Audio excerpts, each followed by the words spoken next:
Elektromobillərin qəfil alışması, yanması əsasən onların batareyalarına, akkumulyatorlarına bağlı bir məsələdir. Belə batareyalar litium və ya ion batareyalarıdır. Onların da belə bir xüsusiyyəti var ki, zədələndikdə, misal üçün qısa kapanma baş verdikdə və yaxud da ki, bu akkumulyatorlar qızdıqda çox sürətlə temperaturu yüksəlir və alışma baş verir. Və sonra bu alışmanı, bu yanğını söndürmək çox çətindir. Məsələn, avtomobil hərəkət edən zaman yerin səthində olan hər hansı bir maneəyə çırpılsa, həmin o batareya zədələnsə və bu zaman da bax bu mexaniki zərbədən də həmin batareyaların deformasiyaya uğraması baş verə bilir. Yerində yox, bir neçə hətta saatdan sonra avtomobil alışa bilər. Yəni sürücünün bundan heç xəbəri olmaya bilər. Yəni həmin o batareya, avtomobilin alt hissəsində olan batareya zədələnir, sürücü buna əhəmiyyət vermir, alışma yoxdur, amma bir neçə saatdan sonra görürsünüz ki, avtomobil duracaqda alışıb yanmağa başlayır. Hər bir elektromobilin özünün standartı var. Yəni şarj etmə, enerji doldurma standartı var. Məsələn, bizim ölkəmizdə indi dünyada 3 standartda enerji doldurma standartı var. Çin standartı, Avropa Birləşmiş Ştatlar və bizim ölkəmizdə də bəzən Çin misalı elektromobil idarə edən sürücülərimiz Avropa standartlı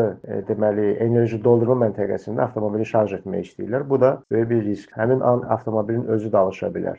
Həddindən artıq isti havada da, günəş altında uzun müddət elektromobili saxladıqda da həmin avtomobildə batareyaların effektiv soyutma sistemi yoxdursa, bu zamanda həmin risklər artır və alışma ola bilər. Daha sonra sertifikatı olmayan ustaların belə avtomobilləri təmir etməsi zamanı, batareya sisteminə müdaxiləsi zamanı belə problemlər ola bilər. Məsələn, mən belə bir hadisə eşitmişəm ki, Çindən bizim ölkəmizə gətirilən avtomobilin batareyası orada yeni batareyası çıxarılıb, köhnə bir batareya əvəz olunub. Artıq bu ikinci əl olub. Gətiriblər, sonra burada da o akkumulyator batareya problem yaradıb. Daha sonra ikinci əl elektromobillərdə belə hallar ola bilər. Köhnə elektromobillərdə deməli siz alırsınızsa, onu xaricdən gətirirsinizsə, ola bilər ki, xaricdə avtomobil zədələnib, batareya zədələnib, problem olub və o da yenə də qəfil alışmaya səbəb ola bilər.